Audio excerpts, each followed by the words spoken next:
Trump, as a short time ago, issued a statement in response to Hamas's statement. And Donald Trump has said that he believes Hamas is ready for peace.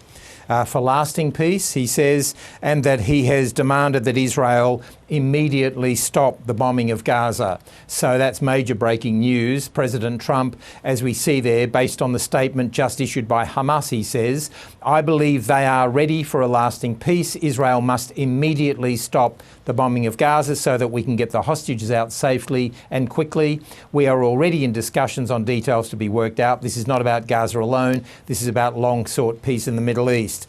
What has prompted this comment from the president, which is big news, ordering Israel to stop bombing, is that Hamas put out a response to that Donald Trump 20-point peace plan that he announced earlier in the week when he was standing alongside Israeli Prime Minister Benjamin Netanyahu.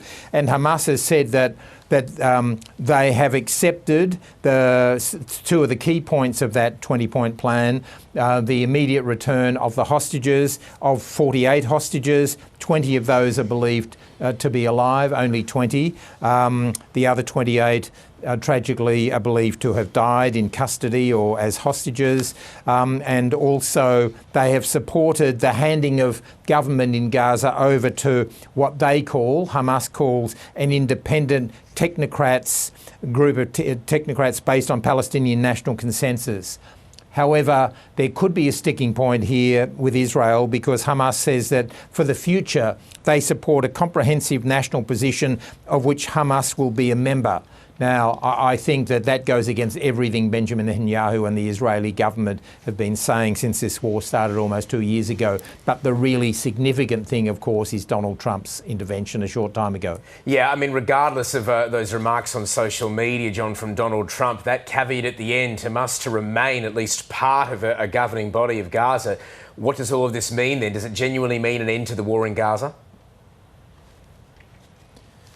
Well, the interesting thing is that Donald Trump's reacted very quickly to that Hamas statement, and having lived for many years in Israel and been there about 6 times since the October 7 atrocities by Hamas, I know that the public mood in Israel, certainly with this government as well of the Netanyahu government, will be they will absolutely react badly to that view, Hamas's condition that they will be a member. They have made clear, the Israeli government has said they have 2 main aims for the war, and first is to get those hostages back, alive or dead, because they knew many of them had died, and secondly, that Hamas would have absolutely no role in any future governing of Gaza or have any military capability.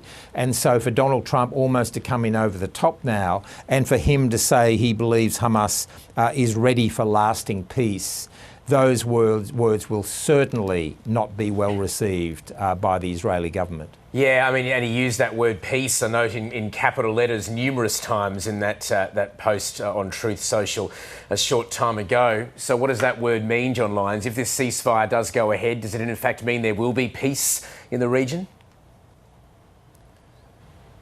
Well, no, Tom, the fundamental conflicts underwriting all of this, and John Howard spotted this when he was Australia's Prime Minister in 2006, and he said that the Israeli-Palestinian conflict was underwriting and fueling a lot of the other conflicts in Australia, and John Howard was absolutely right then. It remains the case that's why 150 or so countries, including Australia, have said they want a 2-state solution. They want a Palestinian state. And so as long as that military occupation by Israel over the Palestinians continues, there will not be any lasting peace in the region. They might have temporary lulls or pauses between wars, but in the 6 years I lived there, I covered 3 wars between Israel and Gaza. And so unless that fundamental issue at the heart of this conflict is resolved, this will just be yet another temporary pause. OK, John, thanks very much for your time. That's our America's editor, John Lyons, with that breaking news out of Washington.